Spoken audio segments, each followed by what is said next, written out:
Olá, bom dia. Hoje eu gostaria de falar com vocês sobre uma carta de Cristo. Na sua segunda carta aos Coríntios, Paulo ele usa algumas metáforas para falar sobre a importância e a influência do testemunho cristão no mundo.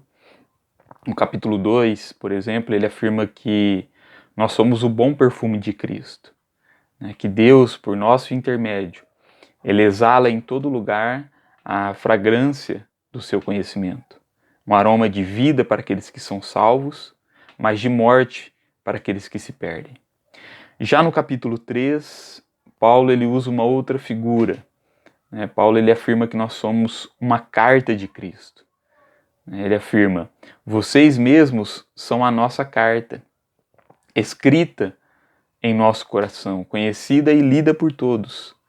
Vocês demonstram que são uma carta de Cristo, resultado do nosso ministério, escrita não com tinta, mas com o Espírito do Deus vivo, não em tábuas de pedra, mas em tábuas de corações humanos. 2 Coríntios capítulo 3, versículo 2 e 3. Veja que para Paulo o testemunho daqueles irmãos daquela igreja, que era fruto do seu ministério, era a sua própria carta de recomendação, lida e conhecida por todos. Eles tinham demonstrado através do seu testemunho que era uma carta de Cristo, uma verdadeira carta de Cristo, uma carta escrita não com tinta, mas com o Espírito do Deus vivo, não em tábuas de pedra, mas em tábuas de corações humanos. Isto é, Jesus ele não usa papel e caneta para escrever suas cartas, mas corações humanos e o Espírito Santo. As cartas que Jesus envia ao mundo são pessoas como eu e você, que creram em Jesus, que se converteram a Deus, que, portanto, receberam o Espírito Santo, que por sua vez purifica e santifica os corações humanos, transformando os cristãos em pessoas cada vez mais parecidas com Cristo.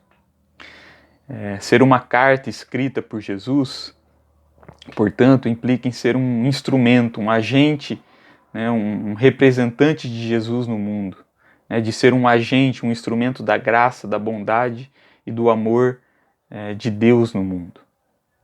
Eu gostaria de terminar essa reflexão citando uma história que eu li algum tempo atrás, que um grupo de empresários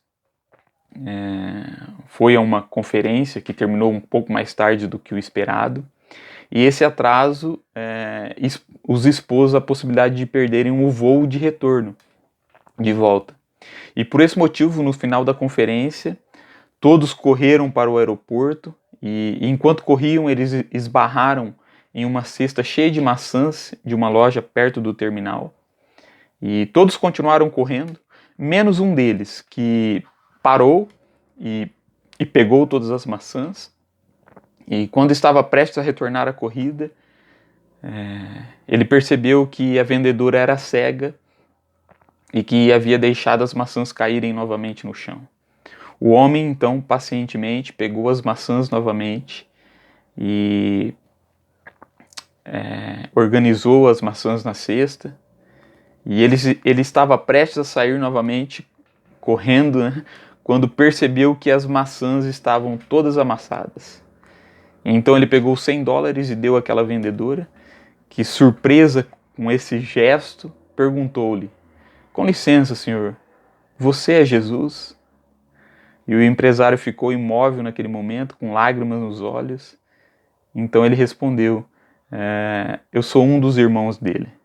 E então retornou sua corrida. Veja que para esta mulher, dessa história, apesar de cega, ela conseguiu enxergar naquele homem o próprio Senhor Jesus. Aquele homem ele foi uma carta de Cristo para aquela mulher. E, portanto, eu gostaria de nos incentivar, incentivar você que nesses dias difíceis que estamos enfrentando, que possamos ser essa carta para os outros, uma carta que representa a presença de Jesus no mundo, a mão de Deus estendida para socorrer e fazer o bem, que através das nossas ações, do nosso testemunho, nós possamos demonstrar que também somos uma real atual e viva carta de Cristo no mundo. Né? Que as pessoas, ao nos lerem, vejam Jesus, vejam a graça, o amor e a bondade de Deus no mundo. Que Deus te abençoe, graça e paz. Amém.